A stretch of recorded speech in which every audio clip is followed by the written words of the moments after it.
کارکردگی تو علیم ان گنڈاپور کی بھی بہت اچھی تھی، آپ بالکل درست فرما رہے ہیں، ان کی کارکردگی بہت اچھی تھی، لیکن as a worker of Pakistan Tehreek Insaf نہیں، as an informer of Pakistan establishment ان کی کارکردگی اسپاٹ آن تھی، اور جو انہوں نے کچھ کیا اوبیسلی اس کا ایک نتیجہ نکلا. اور اس میں شاہد خٹک صاحب کا جواب یہ تھا کہ پنجاب میں مریم نواز کی کارکردگی بھی جی بہت زبردست ہے. اب جو سہیل افریدی صاحب ہیں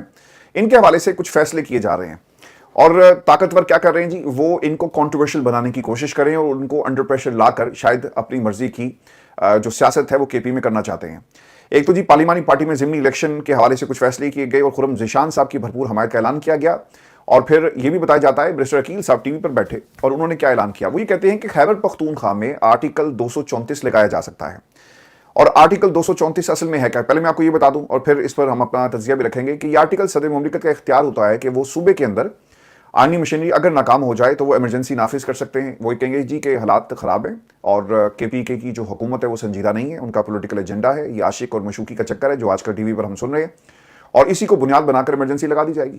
یعنی آپ کا لیڈر نواز شریف ہو، آپ جو مرضی کریں، وہ عاشقی اور مشوقی نہیں ہے، وہ آپ کہتے ہیں کہ جناب تا حیات صدر اور تا حیات قائد.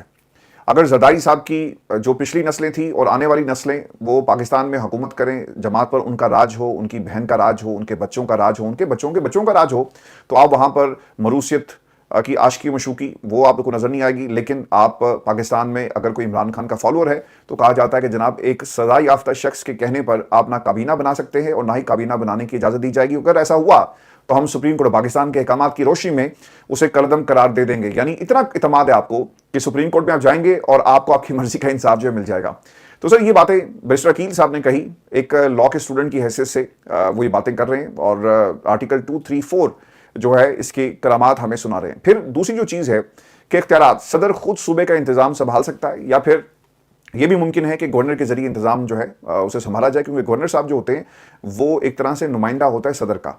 اور وہ صوبے میں کیونکہ آئینی ہیڈ ہے تو وہ اس کو دیکھے گا. اور پھر یہ بھی امپورٹنٹ چیز ہے کہ قومی اسمبلی میں آپ کو اس کی منظوری لینی پڑے گی، وہاں بھی آپ کے لیے ایک سادہ اکثریت لانا کوئی مشکل نہیں ہے. آپ پوری پارلیمان آپ کے کنٹرول میں اور آپ جس طرح کے چاہیں فیصلے وہاں سے کروا سکتے ہیں، اور 2/3 کی آپ کو اکثریت جو ہے وہ نہیں چاہیے، ایک سادہ اکثریت پہ یہ فیصلہ ہو سکتا ہے. اگر توسیع ہو سکتی ہے تو ہر 2 ماہ کے بعد جب تک اسمبلی منظوری دیتی رہے گی اس میں آپ توسیع کرتے رہیں گے. آپ کہیں گے کہ جناب حالات ابھی بھی ٹھیک نہیں ہیں لہٰذا ہم اس کو مزید توسیع میں کرتے ہیں، تو اس طرح یہ کام چلے گا. آپ کو یاد ہوگا دوستوں کہ 2007 کے اندر ایمرجنسی نافذ کی گئی کیونکہ وہ کنٹروورشل تھی. مشرف صاحب نے آرٹیکل 234 کا استعمال کیا اور اس کی قانونی حیثیت آج بھی متنازع ہے اور یہی طریقہ کار اپنایا جا رہا ہے. کوئی بات یہ نہیں کر رہا کہ کے پی کے کی عوام کی بات سنو،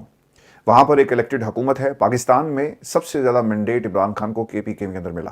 لیکن اختیار ولی صاحب جن کا پاکستان کی جمہوریت سے کوئی تعلق نہیں، رانا ثناء اللہ جو جمہوریت کے پاس کبھی بھٹکے بھی نہیں، جن کو پاکستان میں ایک طریقہ نکال کر آپ پارلیمان میں پہنچایا، آپ نے ان کو سینیٹر بنایا. اس سے پہلے وہ الیکشن ہار چکے تھے کیونکہ آسان ہے یہاں پہ ایک فیصل واڈا جیسے لوگ اگر سینیٹر بن سکتے ہیں، یہاں پر باقی لوگوں کو اگر سینیٹر بنایا جا سکتا ہے، یہاں پر آپ کے وزیر جو خزانہ ہے ان کو پاکستان کی حکومت کا حصہ بنایا جا سکتا ہے، تو سر ان کے لیے کیا مشکل تھا؟ تو یہ وہ لوگ ہیں جن کا جمہوریت سے کوئی تعلق نہیں، یہ پاکستان میں عوام کے راستے سے نہیں آئے بلکہ دیواریں پھلان کر پیراشوٹرز ہیں جو آپ کو اس وقت حکومت کے اندر نظر آ رہے ہیں. وہ بھی یہ کہتے ہیں کہ بھائی جان ہم کے پی کے اندر حالات جو ہیں اگر قابو سے باہر ہوئے تو ہمارے پاس آپشنز موجود ہیں. رانا صاحب کے الفاظ اور الفاظ کا چناؤ دیکھیں، وہ یہ کہتے ہیں کہ جیل رولز عاشقی مشوقی کی اجازت نہیں دیتا، عدالت کا کوئی ایسا حکم نہیں کہ سہیل افریدی کو عمران خان سے ملنے دیا جائے. رانا صاحب ماضی میں جو آپ کے تا حیات قائد ہیں نواز شریف صاحب، ان سے ملنے کے لیے آپ کے مخالفین تک جاتے رہے، اس وقت کون سی عاشقی مشوقی تھی؟ کیا نظریہ ضرورت تھی؟ اگر نظریہ ضرورت ہو تو ملاقاتیں ہو جائیں گی، جیل کے دروازے بہت سارے لوگوں کے لیے کھلے. وہ کہنا یہ چاہ رہے ہیں کہ جو سچے فالوورز ہیں جو پاکستان میں جمہوری چاہتے ہیں ان کو اجازت نہیں دی جائے گی کہ عمران خان سے ملیں، لیکن اگر نظریہ ضرورت کے تحت کوئی ملنا چاہے اور عمران خان سرنڈر کر دیں ہمارے آگے نظام کے آگے تو بھائی جان ہم یہ دروازہ 100 مرتبہ کھولیں گے. اور رانا صاحب نے عاشقی مشوقی کا جو ہے وہ لفظ استعمال کیا. سر اس پہ ضرور کمنٹ کیجیے گا آپ تمام دوست اور بتائیے گا کہ یہ جو عاشقی مشوقی کی جو اجازت کی بات کر رہے ہیں، رانا ثناء اللہ کی اپنی حیثیت کیا ہے اور وہ ایز اے